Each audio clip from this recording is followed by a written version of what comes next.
little fox. The Light Princess. Chapter 15. This is very kind of you.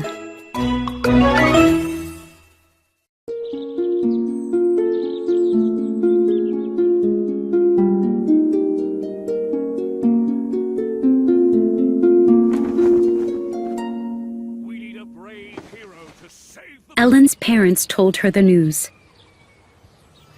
A man, a brave hero, was willing to die for her. She jumped off her bed in joy.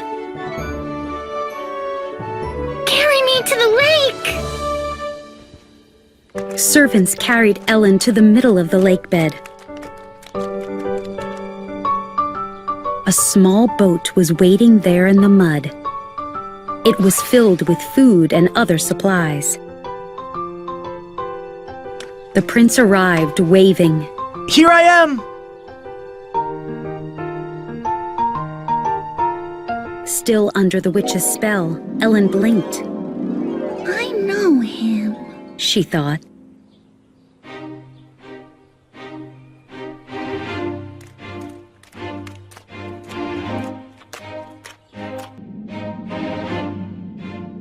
The prince climbed into the hole. Water magically began flowing over the stone. It's working, he thought.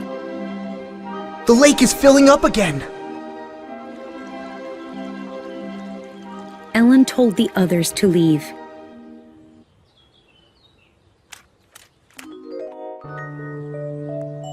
She lay in the boat with her eyes shut. This is very kind of you, she said. You made me happy, the prince said. We laughed all the time.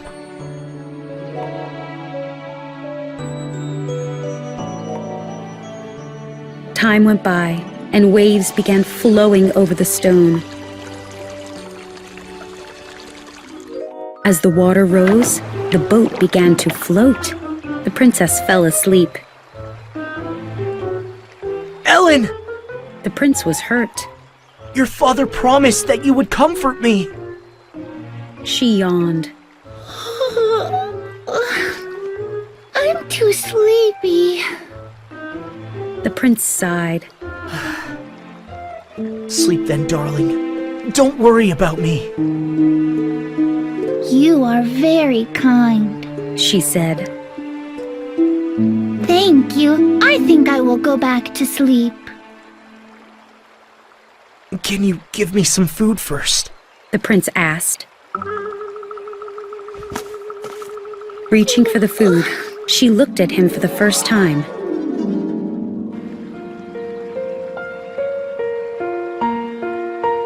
You don't look very well. I'm fine, he said. I just need to eat. The princess fed him. Soon the sun went down, and the moon rose over the lake. By now, waters were gushing around the prince's waist. There's plenty of water now, Ellen said.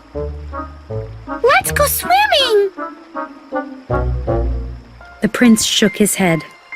I'm afraid I've had my last swim, he said sadly. Ellen laughed. Silly me, I forgot. The water kept rising, reaching his neck. The prince felt weak. He knew the end was near. Will you kiss me, princess? He asked. Then I can die happy. Of course. As she leaned forward, the princess stared at the man's face. And finally it struck her.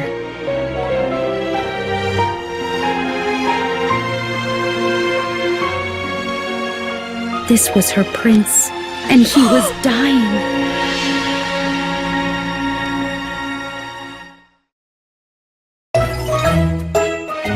The Light Princess. Chapter 16. Are you crying for me?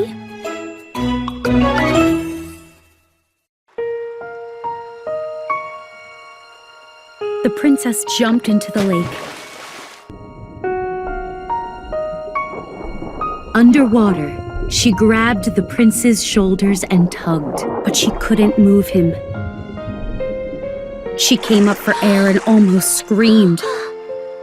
The water was up to the prince's eyes. Ellen tilted his head back. His nose and mouth were above the surface now. But he's not breathing! She thought in a panic. What should I do? Suddenly, love and water brought back all her strength. She dived in again and pulled with her whole might. Finally, an arm came out of the hole. The rest of his body quickly followed. Reader, no one knows how the princess got him into the boat. But somehow she did this. Then she rowed the boat to shore as fast as she could. Using all her strength again, she pulled the prince onto land. His cheeks were pale and his eyes were closed. I'm too late, She thought. he's dead! Ellen's chest felt tight. She let out a strange sound and her eyes filled with tears. As she cried for the first time ever, raindrops began to fall. And it wasn't ordinary rain. It was the colors of rubies, sapphires, and emeralds.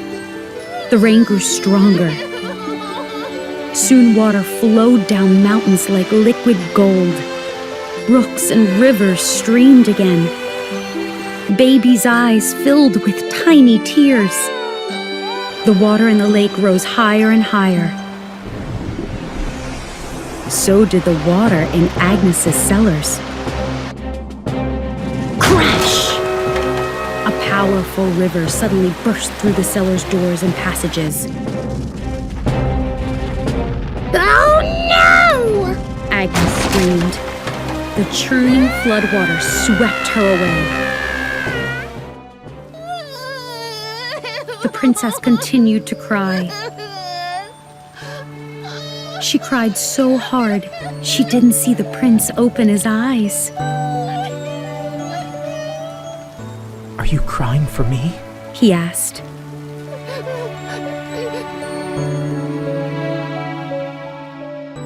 You're alive! The princess leaped up, forgetting to grab rocks. But she didn't float away. Instead, she tumbled back down onto the ground. You fell! The prince was amazed. That means you have gravity!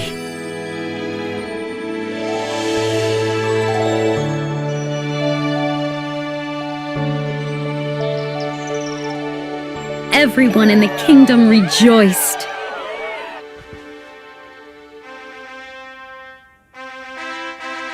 Soon afterward, Ellen and the prince got married. They had many children who all had gravity.